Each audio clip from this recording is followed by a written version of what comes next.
Սահմանադրական դատարանը հունիսի 21-ի աշխատակարգային նիստում քննության է ընդունել ընդդիմադիր ուժերի, Ուժեղ Հայաստան կուսակցությունների դաշինքի, Միասնության թևեր կուսակցության, Դեմոկրատիա կարգապահություն կուսակցության, Բարգավաճ Հայաստան կուսակցության, Հանուն Հանրապետության ժողովրդավարության պաշտպանների դաշինք կուսակցության, Հայաստան կուսակցությունների դաշինքի եւ Նոր ուժ ռեֆորմիստական կուսակցության դիմումները, ընտրությունների արդյունքները վիճարկելու վերաբերյալ դիմումները Սահմանադրական դատարանը կքննի հունիսի 26-ին։ Գործով զեկուցող է նշանակվել Սահմանադրական դատարանի դատավոր Շաթիրյանը։ Կալանավորվել է Բարգավաճ Հայաստան կուսակցության պատգամավորի թեկնածու Մարտուն Գրիգորյանի որդին Կամո Գրիգորյանը, որը 1 տարի է հետախուզման մեջ էր խուլիգանության վերաբերյալ քրեական վարույթի շրջանակներում, այս մասին հայտնել են քննչական կոմիտեից, տեղեկացնելով, որ Կամո Գրիգորյանը կալանավորվել է 2 ամիս ժամկետով տեսակցությունների սահմանափակմամբ։ Կամո Գրիգորյանը փաստաբանի հետ ինքնակամ ներկայացել է քննչական մարմին։ Նրա նկատմամբ քրեական հետապնդում է հարուցվել քրեական օրենսգրքի 195-րդ հոդվածի 2-րդ մասի 5-րդ կետով, այն է մի խումբ անձանց կողմից ֆիզիկական ներգործությունը, 297-րդ հոդվածի 3-րդ մասով այն է խուլիգանությունը եւ 335-րդ հոդվածի առաջին մասով այն է հրազենի դրա հիմնական բաղկացուցիչ մասերի ռազմամթերքի եւ այլ նյութերի սարքերի առարկաների ապօրինի շրջանառությունը հոդվածներով։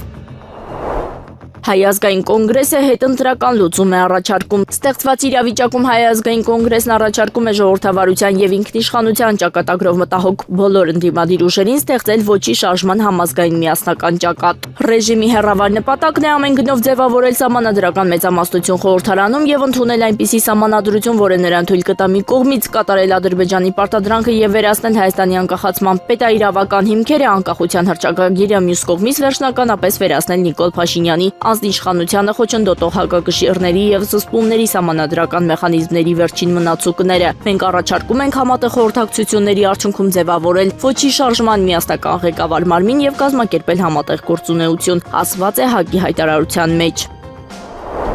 Ադրբեջանական լրատվամիջոցների տվյալներով Բիլաջարի կայարանից Բոյուք-Քյասիկ է ուղարկվել մոտ 1000 տոննա դիզելային վառելիք տեղափոխող 17 երկաթուղային վագոն, դրան զուգահեռ Ռուսաստանից Ադրբեջանի միջոցով Հայաստան է ուղարկվել 1260 տոննա քաշով հացահատիկ տեղափոխող 18 երկաթուղային վագոն։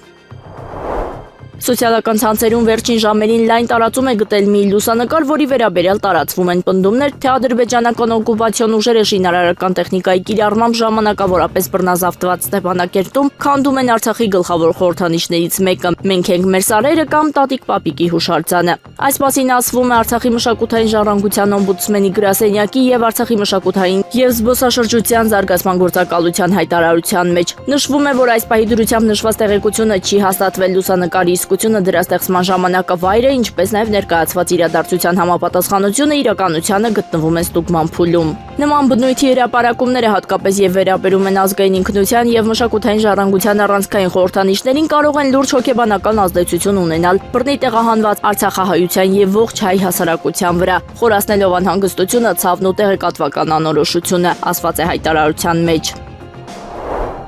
Հունիսի 22-ին տեղական ժամանակով ժամը 09:03-ին Իջևան քաղաքից 20 կիլոմետր հյուսիս-արևմուտք, օջախի 10 կիլոմետր խորությամբ 2.1 մագնիտուդ ուժգնությամբ երկրաշարժ է գրանցվել։ Էպիկենտրոնային գոտում ստորգետնյա ցնցման ուժգնությունը կազմել է 2-ից 3 բալ, երկրաշարժը զգացվել է Տավուշի մարզի, Իջևան եւ Նոեմբերյան քաղաքներում, ինչպես նաև Կոպ, Աչաջուր եւ Ոսկեպար գյուղերում 2-ից 3 բալ ուժգնությամբ։ Մեկ տարվա դադարից հետո Բագրատ Սրբազանը 3 կիրակի օրը Մայրտաճարում պատարագի է մասնակցել, նա ստացել է վեհափառ հայրապետի օրհնությունը, դատարանը թույլ է տվել տնային կալանքի տակ գտնվող Բագրատ Սրբազանին մասնակցել կիրակնօրյա պատարագներին։ Փամբագետում 13-ամյա աղջկա որոնողական աշխատանքները շարունակվում են, այս մասին հայտնել են ներքին գործերի նախարարության փրկարար ծառայությունից, աշխատանքների ներգրաված են փրկարար ծառայության 180, ոստիկանության 90 ծառայողներ, կամավորներ, ջրասուզակներ, անօդաչու թռչող սարքեր, օգտագործվում են նաև նավակներ ու այլ տեխնիկական միջոցներ։ Հիշեցնենք, որ հունիսի 15-ին ժամը 17:05-ին նահանգ է ստացվել, որ 7 եւ 13 տարեկան քույրերը Վանաձոր քաղաքի Նարեկացի փողոցի հասցեներից մեկից դուրս էին եկել եւ չէին հասել նախատեսված վայր։ Հունիսի 17-ին Փամբագետում հայտնաբերվել էր 7-ամյա Նարե Մարտիրոսյանի մարմինը։ Հունիսի 20-ից 21-ին ուժգին կարկուտ է տեղացել Տավուշի մարզում, հաղորդվում է, որ կարկուտի հետևանքով Նոեմբերյան համայնքում եւ Ոսկեպար, Բաղանիս, Ոսկեվան, Կոթի բնակավայրերում վնասվել են այգիներ, տնամերձ հողատարածքներ, տանիքի թիթեղներ։ Ստեղծված իրավիճակի հետևանքները գնահատելու նպատակով վարչական կենտրոններում իրականացվում են վնասների նախնական հաշվառման աշխատանքներ։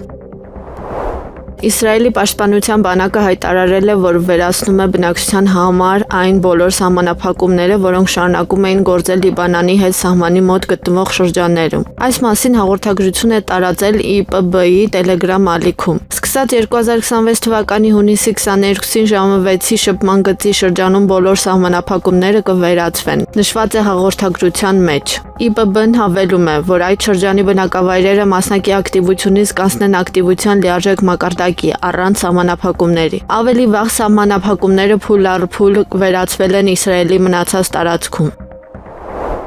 Ֆրանսիայում ուժեղ շոկի պատճառով երկուշաբթի կփակեն 845 դպրոցներ եւ քոլեջներ։ Եվս մոտ 1800 ուսումնական հաստատություններ կփոխեն աշխատանքի գրաֆիկը եւ աշակերտներին կարձակեն օրվա առաջին կեսին, հայտնում է Le Figaro-ն։ Այս մասին հայտնել է կրթության նախարար Էդուարդ Ժեֆրեն, ճշտելով, որ փակումը հիմնականում կվերաբերվի այն շրջաններին, որոնք գտնվում են եղանակային վտանգի կարմիր մակարդակի ռեժիմում։ Ընդհանուր առմամբ Ֆրանսիայում կա մոտ 60,000 ուսումնական հաստատություն։ Ըստ նախարարի 845 դպրոցներում եւ քոլեջներում դասերը կամ ամբողջությամբ չեղարկվել են կամ կազմակերպվել են նվազագույն ձևաչափով։ Նախարարը ընդգծել է, որ որոշումը կայացվել է տարածաշրջանների մակարդակով, քանի որ երկրի տարբեր հատվածներում իրավիճակը տարբեր է։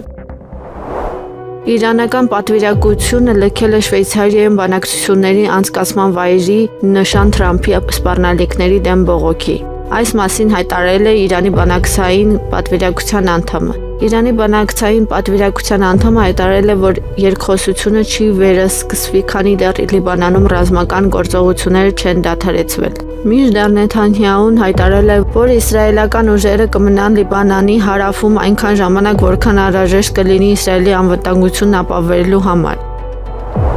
Միացյալ Նահանգների եւ Իրանի բանակցությունները շարունակվել են ողջ գիշեր։ Ուշադրություն չենք դարձնում ամերիկյան սպառնալիքներին, պատրաստ ենք պատասխան տալ։ Այս մասին Twitter-յան էջում գրել է Իրանի խորհրդարանի խոսնակ Մոհամմադ Բաղեր Ղալիբաֆը։ Իրանի խորհրդարանի նախագահը արձագանքելով ԱՄՆ նախագահի հայտարարություններին ասել է. «Միթե իրենք չեն մտածում, որ եթե իրենց սպառնալիքները արդյունք տային, այսօր այսպիսի անելանելի վիճակում չէին հայտնվի։ Մենք ամերիկացիների սպառնալիքները լուրջ չենք ընդունում եւ հաշվի չենք առնում։ Ավելի լավ է ամերիկացիները զգուշ լինեն իրենց հայտարարություններում։ Մեր զինված ուժերը պատրաստ են այլ կերպ պատասխան տալ նրանց, ինչքան էլ խոսեն, գործը մենք ենք անում», նշել է Ղալիբաֆը։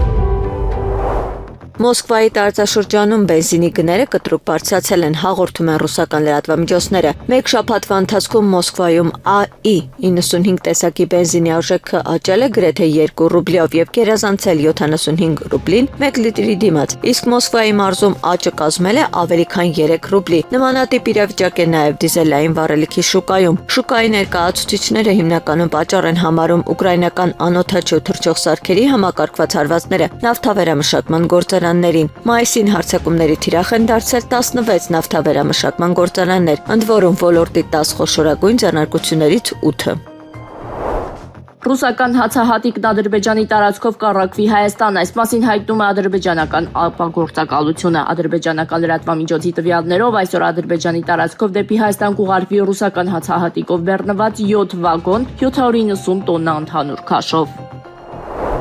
Փամբագետում 13-ամյա աղջկա որոնողական աշխատանքները շարունակվում են։ Աշխատանքներին ներգրաված են փրկարարծառայության 167 ոստիկանության 90 ծառայողներ, կամավորներ, ջրասուզակներ, անօդաչու թռչող սարքեր, օգտագործվում են նաև նավակներ ու այլ տեխնիկական միջոցներ, այս մասին հայտնում է փրկարարծառայությունը։ Հիշեցնենք, որ հունիսի 15-ին ժամը 17:05-ին տեղեկություններ էին ստացվել, որ 7 եւ 13 տարեկան երկու քույրեր Վանաձոր քաղաքի Նարեկացի փողոցի հասցեներից մեկից դուրս էին եկել եւ չէին հասել նախատեսված վայր։ Հունիսի 17-ին Փամբագետում հայտնաբերվել էր 7 տարեկան Նարե Մարտիրոսյանի մարմինը։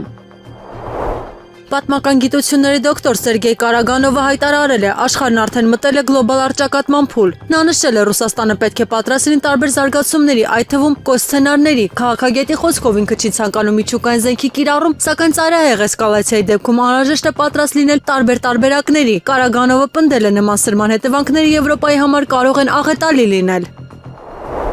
Ռուսաստանի արտգործնախարար Սերգեյ Լավրովը հայտարարել է Մարկո Ռուբիոյի խոսքերը զարմացել են ռուսական կողմին։ Նրա խոսքով ԱՄՆ պետքարտուղարը հայտարարել է Վաշինգտոնը չի կարող ամբողջությամբ չեզոք լինել Ուկրաինայի հարցում։ Լավրովը նշել է շարունակում է պարբերաբար կապ պահպանել Ռուբիոյի հետ։ Նա ընդգծել է ԱՄՆ շարունակում է աջակցել Կիևին նոր սահմանափակումներով եւ ռազմական ծրագրերով։ Բարեկամներ, տեսնում եք, որ մենք շարունակում ենք մեր բավականին երկարատև ճամփորդություն Իրանի բոլոր հատվածներով այս պահին ես գտնվում եմ հարավի իրանական հարավում գտնվող Մինապ քաղաքի այն դպրոցի կամ դպրոցից մնացած ավերակի դիմաց, որը հենց պատերազմի սկսելու առաջին օրը ռմբակոծվեց, հրթիռակոծվեց եւ որի հետևանքով զոհվեց ստատուտ տվյալների 156-ից մինչև 175 հոգի, որոնցից մեծ մասը դպրոցական երեխաներ էին, աղջիկներ։ Թվերը տարբեր են, բայց այստեղ էլ ինչպես օրինակ Հայաստանի պարագան եւ անկած մարդիկ սկսում են վիճել, թե ենթադրենք Արցախյան երկրորդ պատերազմում զոհվեց 5000 մարդ, թե 4900, թե 4200, սովետական սերտիվը կարևոր է, բնականաբար ամեն հոգու կյանքը, ամեն մեկի կյանքը կարևոր է։ Բայց այստեղ այն վերջն այն է, որ պատերազմ ենք իրենով, սա է, սա բոլորին է վերաբերում։ Ես կուզեմ մի քանի մեկնաբանություն անել այստեղ, կապված կան, որ մենք հնագետում ենք, այսպես ասած, զարգացումների էպիկենտրոն, իհարկե ամեն ինչ անցել է, եւ կարծեք թե սա արդեն շրջված էջ է, բայց զարգացումները, ինչպես տեսնում եք, ամեն վայրկյանը փոխվում, ստորագրվել է համաձայնագիրը, հուշագիրը ավելի շուտ Միացյալ Նահանգների եւ Իրանի միջև, բայց այստեղ շատ հարցեր կան, նախ Իսրայելը փորձում է այս հարցում չհամաձայնել այդ կետերի հետ, երկրորդ իրանական կողմը հրաժարվեց Շվեյցարիայում տեղ ունենալիք բանակցությունների շարունակությունից, որովհետև Թրամփը հայտարարել է, որ Իրանը ըստեղության կապիտուլացվել է, բայց դեռևս մենք տեսնում ենք, որ դրական որոշակի ևս քայլեր կան, Հորմուզի նեղուցի հետ կապված, որը կարծեք հիմա բացվում ենք դեպնալու ենք, այցելելու ենք այդ հատվածը ևս մենք մեր աչքերով կտեսնենք։ Սա է, որ ուզի այս պահին ձեզ ասել, դեռևս այսքանը շարունակեք հետևել մեզ Եվրամեդիա 24-ի աշխատանքներին, ձեզ հետև Գևորգ Մելիքյանը Իրանի Մինապ քաղաքից։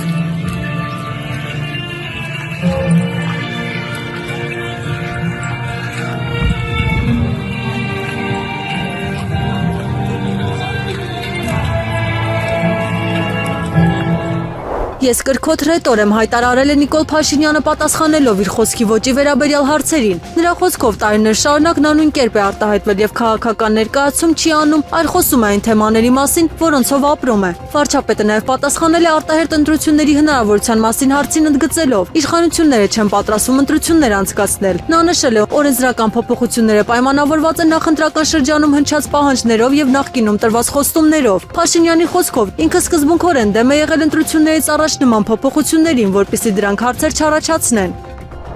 ԱԳ նախարարի տեղակալ Վահան Կոստանյանն եւ էկոնոմիկայի նախարարի տեղակալներ Անուշիկ Ավետյանն ու Արման Խոջոյանը հանդիպել են ՀՀ-ում հավատարմագրված ԵՄ անդամների երկրների դիվանագիտական ներկայացուցչությունների ղեկավարների հետ։ Հանդիպման ընթացքում քննարկվել են Հայաստանի տնտեսական դիմակայության ամրապնդման եւ զարգացման ծրագրերը։ Առանձնահատուկ ուշադրություն է դարձվել ներկայիս առևտրատնտեսական սահմանափակումների պայմաններում հայկական արտադրանքի արտահանման հնարավորությունների ընդլայնմանը։ Կողմերը քննարկել են նաեւ առևտրի դյուրացման եւ եվրոպական շուկաներում նոր հնարավորություններ ստեղծման հարցերը։ Անդրադարձ է կատարվել գյուղատնտեսության եւ ծաղկաբուծության ոլորտներին տրամադրվող աջակցության ծրագրերին։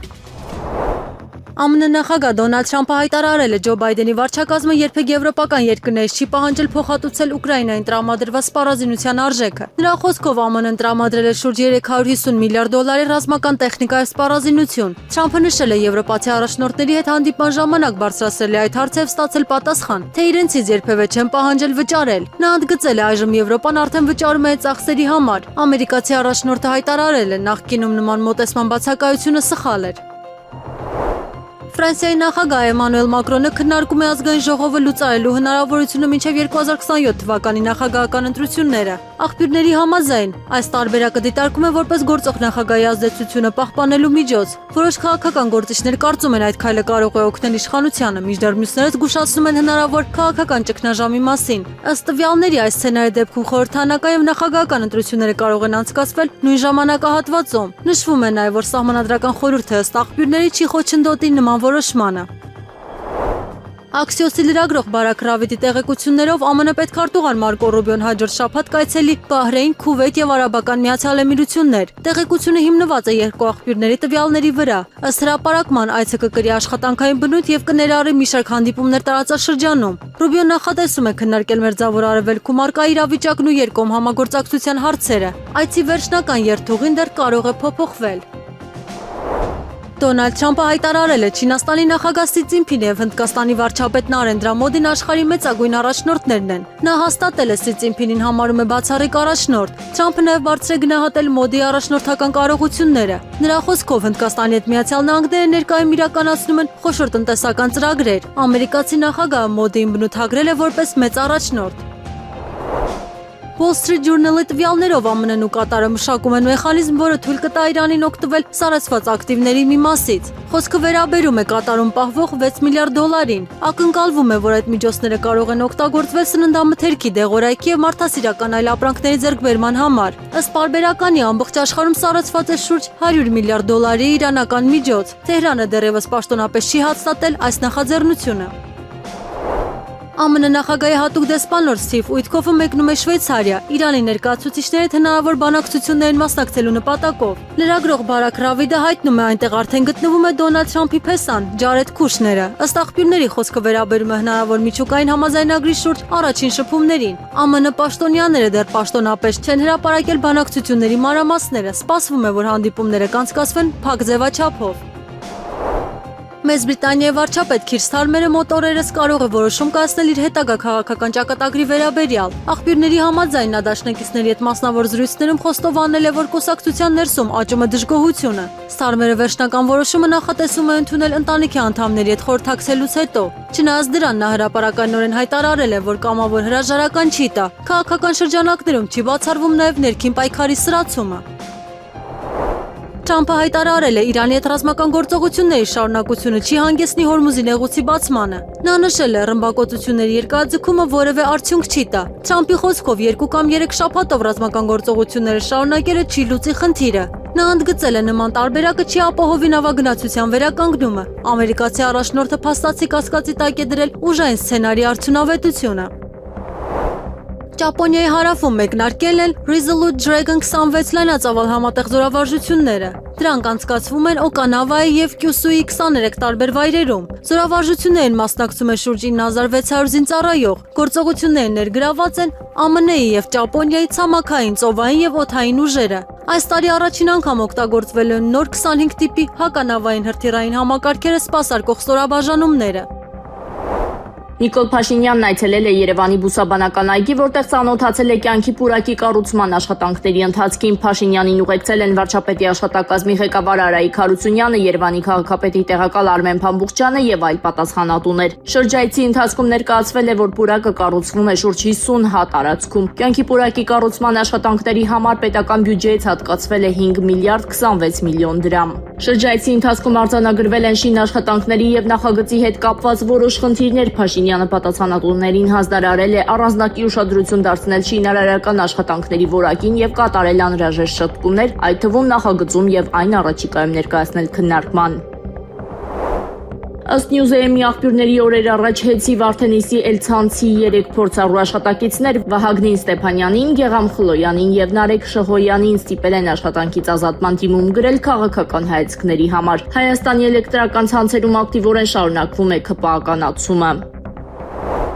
Եվրամիությունը Հայաստանի Հանրապետությունից հանում է ակցիզային հարկերը 420 միլիոն եվրոյի չափով փաստացի զրոյացնելով ԵՄՀՀ առևտրի բոլոր հիմնական տնտեսական խոչընդոտները, այս մասին ասել է Հանրապետություն կուսակցության նախագահ Արամ Սարգսյանը։ Ռուսաստանի Դաշնությունը շարունակում է պահպանել հայկական ապրանքների մուտքի եւ ԵԱՏՄ այլ երկրներ տարանցման արգելքները։ Ռուսաստանի Դաշնության իշխանությունը չի շնորհավորում Հայաստանի Հանրապետության իշխանությանը։ Ռուսաստանի Դաշնության ազդեցության տակ գտնվող կուսակցությունները առանց բացառության սահմանադրական դատարանում բողոքարկում են հունիսի 7-ի ընտրությունների արդյունքները։ Հետևություն՝ ճիշտ ժամանակն է ստորագրելու Եվրամիության հետ համապար փակ առևտրի եւ ասոցիացման համաձայնագիրը եւս մեկ կարևոր քայլ անելով դեպի Եվրոպական միություն, նշել է Արամ Սարգսյանը։ Ուժեղ Հայաստանի ընտրական ցուցակը գլխավորող Նարեկ Կարապետյանը դատի է տվել քննչական կոմիտեին։ Փաստաբան Վարդան Ալոյանը հայտել է, որ դատարան ներկայացված հայցադիմումով Նարեկ Կարապետյանը քննչականից պահանջում է հերքել իր հասցեին արված զրպարտությունը, թե իբր թաքցրել է այլ երկրի քաղաքացիություն ունենալու հանգամանքը։ Հայցադիմումով պահանջվում է նաև Հայաստանի Հանրապետության քննչական կոմիտեից հօգուտ Նարեկ Կարապետյանի բռնագանձել 1 դրամ որպես զրպարտության համար փոխհատուցում։ Զարուհի Փոստանջյանը հայցադիմում է ներկայացրել ընդդեմ Նիկոլ Փաշինյանի։ Զարուհի Փոստանջյանը դատարանից պահանջում է պարտավորեցնել Նիկոլ Փաշինյանին հերքել պատիվ արժանապատվությունը եւ գործարար համբավն արատավորող տվյալները հրապարակային ներողություն խնդրել փոխհատուցման պահանջ եւս ներկայացվել է։ Հայաստանի դեսպան Աշոտ Սմբատյանը հանդիպել է Վրաստանի ֆինանսների նախարարության եկամուտների ծառայության նորանշանակ ղեկավար Միխայիլ Մախլաքելիձեին։ Հանդիպման ընթացքում կողմերը քննարկել են Հայաստանի եւ Վրաստանի միջև առևտրատնտեսական եւ մաքսային ոլորտներում համագործակցությանը վերաբերող հարցեր։ Զրուցակիցներն անդրադարձել են երկու երկրների միջև տնտեսական կապերի զարգացման առնչվող օրակարգային թեմաներին։ ԱԳ նախարարի տեղակալ Վահան Կոստանյանն ընդունել է Հայաստանում Եվրամիության գործընկերության առաքելության նորանշանակ ղեկավար Կոսմին Ջորջ Դինեսկուին։ Կոստանյանը ողջունել է ԵՄ արտաքին հարաբերությունների խորհրդի որոշումը նոր քաղաքացիական առաքելություն տեղակայելու վերաբերյալ։ Ընդգծվել է առաքելության դերը կիբերհարձակումների, ապատեղեկատվության եւ ապօրինի ֆինանսական հոսքերի դեմ պայքարում։ Կողմերը քննարկել են առաքելության կարողությունների լիարժեք կայացման ուղղված քայլերը։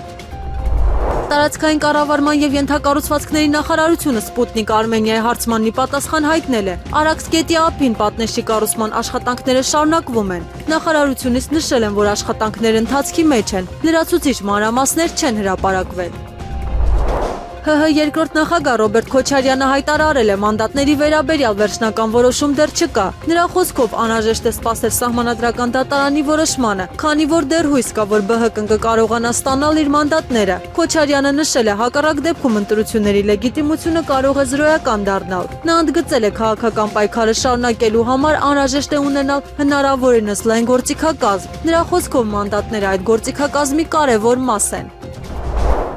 Լեհաստանը Ուկրաինայի նախագահ Վոլոդիմիր Զելենսկուց հետ է վերցել սպիտակ արծիվ շքանշանը, որը երկրի բարձրագույն պետական պարգևն է։ Պատճառը դարձել է Կիևի որոշումը։ Զորամասերից մեկին ուկրաինական ապստամբական բանակի պատվավոր անվանում շնորհելու վերաբերյալ։ Լեհաստանի նախագահ Կարոլ Նավրոցկին այդ քայլը բնութագրել է որպես վրդովեցուցիչ, անհասկանալի եւ խորապես հիասթափեցնող։ Նա հիշեցրել է ուկրաինական ապստամբական բանակը Լեհաստանում ասոցացվում է Վոլինյան կոտորածի եւ տասնյակ հազարավոր լեհերի սպանության հետ։ Միաժամանակ Վարշավան հայտարարել է այս հակասությունները չեն ազդի Ուկրաինային ցուցաբերվող աջակցության վրա։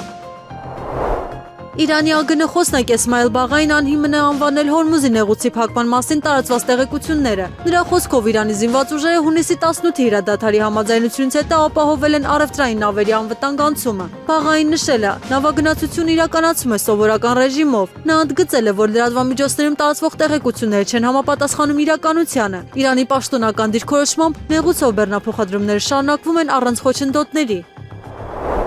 Գերմանիայի կանցլեր Ֆրիդրիխ Մերցը հայտարարել է, Ուկրաինան չի կարող դառնալ Եվրամիության անդամ, քանի դեռ պատերազմի մեջ է։ Նրա խոսքով նման պայմաններում լիիրավ անդամակցությունը հնարավոր չէ։ Միևնույն ժամանակ Մերցը նշել է, Ուկրաինան կարող է նախ ստանալ ասոցիացված անդամի կարգավիճակ, հետագայում ըստ նրա հնարավոր կլինի անցնել լիիրավ անդամակցության գործընթացին։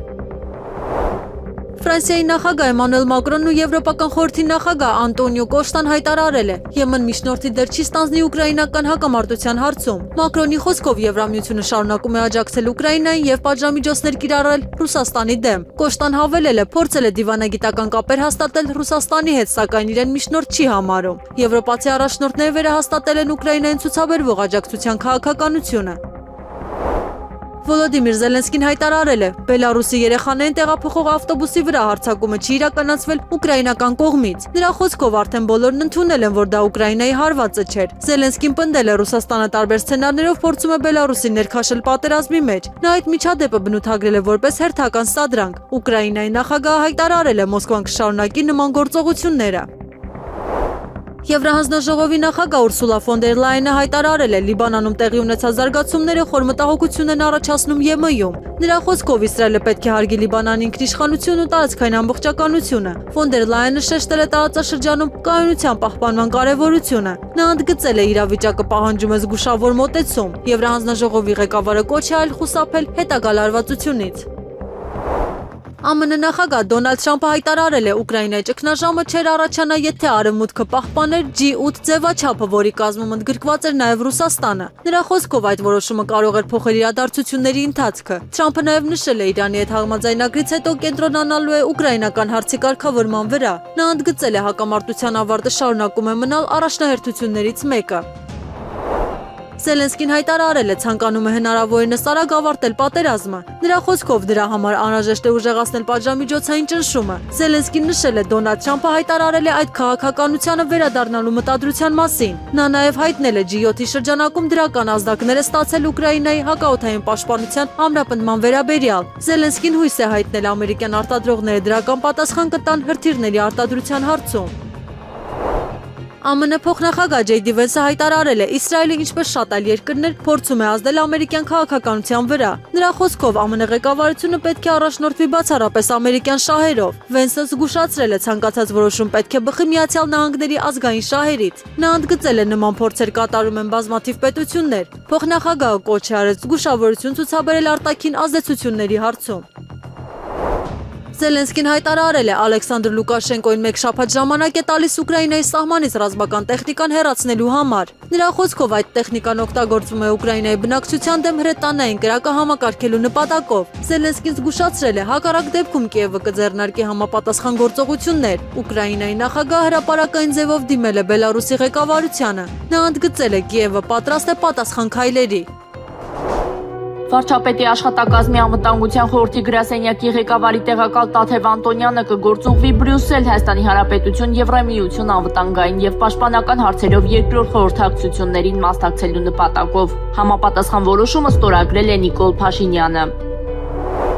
Հայաստանի երկրորդ նախագահ Ռոբերտ Քոչարյանը խոսել է իր դեմ հարուցված նոր քրեական գործի մասին։ Գործն ուղղակի աբսուրդային է եւ կապված է իմ Հայաստանից 3 օրով մեկնելու հետ։ Ամբողջ այդ մեղադրանքի մեջ միայն իմ գործողությունը, որը ուղղակի նկարագրված է, դա այն հանգամանքն է, որ ես որպես նախագահ 2004 թվականին վավերացրել եմ կառավարության որոշումը, վերջ, չվավերացնելու տարբերակ սահմանադրությունը չէր նախատեսում։ Մի քանի ԶԼՄ-ներին տված հարցազրույցում ասել է երկրորդ նախագահը։ Նա նաեւ նշել է, որ ծրագրել էր վերադառնալ հունիսի 17-ին նախորդ հայտարարել էին իր թռիչքի մասին, մտածելով, որ Հայաստանի Հանրապետության ներկայիս իշխանություններն այդպիսի սադրանք պիտի անեն։ Անդրադառնալով օդանավակայանում իր մասնակցությամբ արված կադրերի արտահոսքին, Ռոբերտ Քոչարյանը նշել է. «Մենք այն ճանապարհն ենք բռնել, ինչ ժամանակին Սադամ Հուսեյնը Իրաքում, Բեն Ալին Թունիսում, նույն ճանապարհը բռնած կառավարություն է», նշել է Ռոբերտ Քոչարյանը։